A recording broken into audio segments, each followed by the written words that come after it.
Hi, I'm Janette Mondon, transformational life coach, emotional healing practitioner, and real results expert. I help people move from living life by default to living life by design through coaching, vision work, mindset transformation, and emotional healing that helps release fear, emotional wounds, limiting beliefs, and the subconscious patterns that quietly keep people stuck. And today we're diving into one of the most powerful principles that affect every single area of your life, the law of thinking. Because whether people realize it or not, their thoughts are shaping their emotions, their decisions, their energy, their confidence, their relationships, their opportunities, and ultimately their future. The truth is, most people are not living from intentional thought.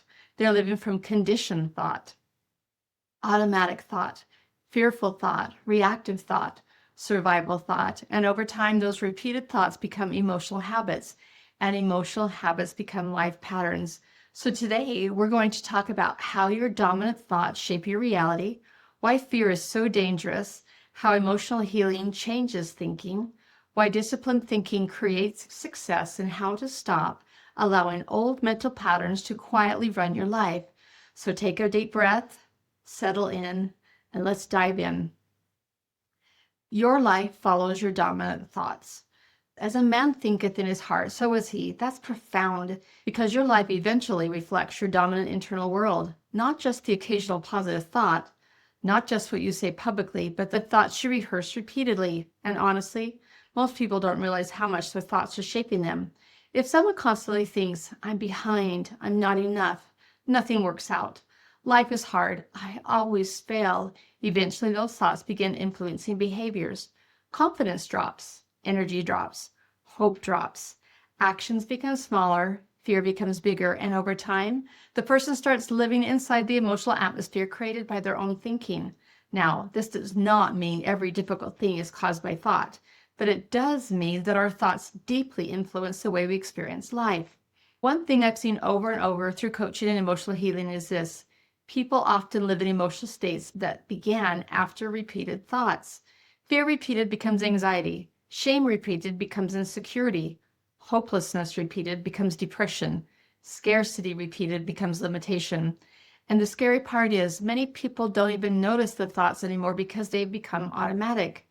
The ruling state of mind determines the direction of life. That's huge, because if your dominant state is fear, you will often move through life defensively. If your dominant state is hopelessness, you stop trying. If your dominant state is resentment, you stop trusting. And honestly, this is why emotional healing matters so much, because healing helps uncover the hidden thoughts underneath the emotional pain. One of the most powerful ideas is this: believing is seeing. Think about that. Most people say, I'll believe it when I see it, but often people only see what their mind has been conditioned to notice. Someone who expects rejection notices rejection everywhere. Someone who expects failure notices obstacle everywhere. Someone who believes life is unsafe constantly scans for danger. And honestly, this is why two people can experience the same situation completely differently. One person sees possibility, another sees fears. One sees opportunity, another sees limitation. One sees growth, another sees proof they should quit. Your thoughts become filters. Fear is creative too.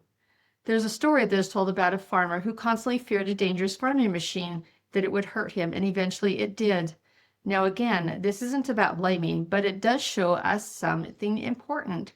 Fear is powerful. What we emotionally rehearse repeatedly affects us deeply, and honestly, so many people are unconsciously practicing fear all day long. What if I fail? What if I lose everything? What if nobody supports me? What if I embarrass myself? What if it never changes? That constant emotional rehearsal affects the nervous system. It drains energy, drains creativity, drains confidence, and eventually people stop taking risks entirely. That's why courage is not the absence of fear. Courage is learning to not let fear dominate your internal world. I love the comparison between thoughts and seeds. Nature grows whatever is planted. A garden doesn't say, I'll grow flowers, but reject weeds. It grows whatever is constantly cultivated. And the same is true mentally. If you constantly feed fear, fear grows. If you constantly feed resentment, resentment grows. If you constantly feed limitation, limitation grows.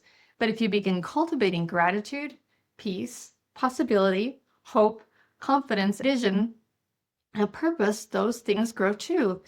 This is why protecting your mind matters. What you repeatedly expose yourself to shapes you emotionally. This section talks about the average person who thinks randomly. And honestly, that is so true. People spend most of their day reacting to stress, to social media, reacting to fear, reacting to news, reacting to circumstances. But intentional thinking is different. Intentional thinking asks, what do I actually want to create? What kind of person do I want to become? What kind of emotional atmosphere do I want to live from? Because successful people rarely drift accidentally into success. Healthy relationships rarely happen accidentally. Peace rarely happens accidentally. Growth rarely happens accidentally. There is intention involved. One of my favorite stories is about a woman trying to sell her house. She thought simply wishing and praying would create results, but her days were chaotic, distracted, and unfocused. But once she began organizing her thinking, planning intentionally, and acting consistently, everything changed.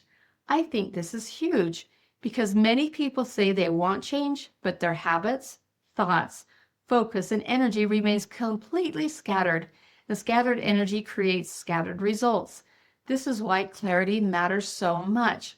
When people get clear, their confidence grows, their energy shifts, and their direction strengthens. To achieve success, we must think it, work it, and become it. I love that because transformation isn't one giant moment. It's repeated through patterns practiced daily. For every day, you are either building confidence or reinforcing insecurity, building peace or reinforcing anxiety, building possibility or reinforcing limitation. Your future is being shaped in small moments constantly. I want to pause here because some people listening may feel discouraged. Maybe your mind has been negative for years. Maybe anxiety feels automatic. Maybe fear feels overwhelming. But here's the good news. Thought patterns can change. Neural pathways can change. Emotional patterns can change. Identity can change. You are not trapped forever inside old mental programming, but it requires awareness and intentional practice. And honestly, this is one of the reasons coaching and emotional healing can be so powerful, because sometimes people can't see their own blind spots. Sometimes they need someone to help them uncover their limiting beliefs, the subconscious fears, the emotional wounds, and the repeated stories quietly shaping their lives. Let me give you some practical ways to apply this immediately. 1, start observing your thoughts, not judging them, just noticing them. 2, ask, would I consciously choose this thought?